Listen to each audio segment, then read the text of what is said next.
užkvepia. Ir iškvepia. Vienas, du, vienas, du.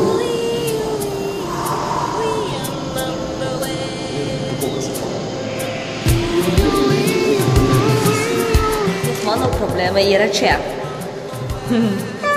Jo, yra ten plėšinų.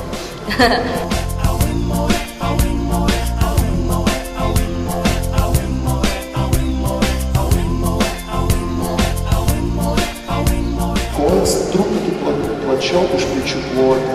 Truputį plačiau. Taip bus stabiliau. Tada sėdmens raumuo, sėdmens dubuo laisvai kaba. Rankas iš galvos, nereikia va taip suglausti, atidaryti ir nereikia spausti kaklą. Natūraliai, tik prilaikau galvą. Tada atsilušiu atgal, ištempiu raumenį ir daryti vadinamą crunch, susiritimas.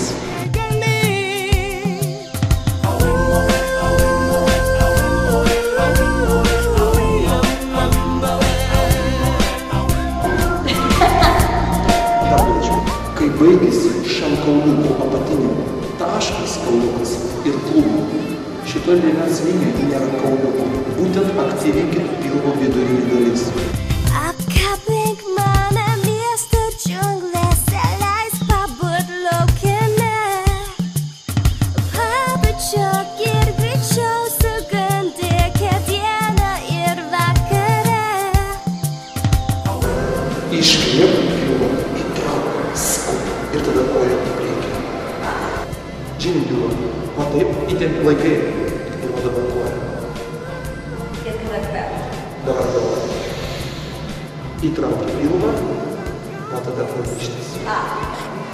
Kojas taip, taip, taip, taip. Žiūrėk į mane.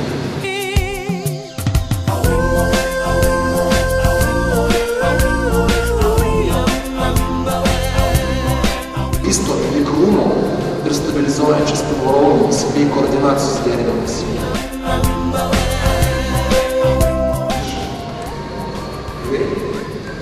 Į šoną, į priekį.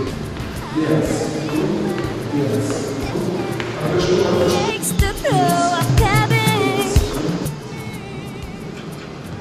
Dabar pirmos iškart.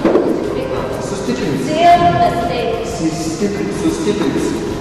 Atsisėt paėmė. Visų pločių va čia. Iki pilnai nereikia va taip maždaug, gerai? Tada atsigulsi. Čia. Padėk galvą. Pakelk kojas ir tada taip sugrįžau. Nugara būtų įlaustamas. Padėk štangą į viršutinės dalies krūtinės. Alkūnės, kad ne į priekį, o į šalis. Įkvėpk orą. Stumk į viršų ir iškvėp. Dar įkvėpi ir iškvėpi. Tada štangą nuleisk ant pilvo, koją, duok inerciją ir atsisėsk.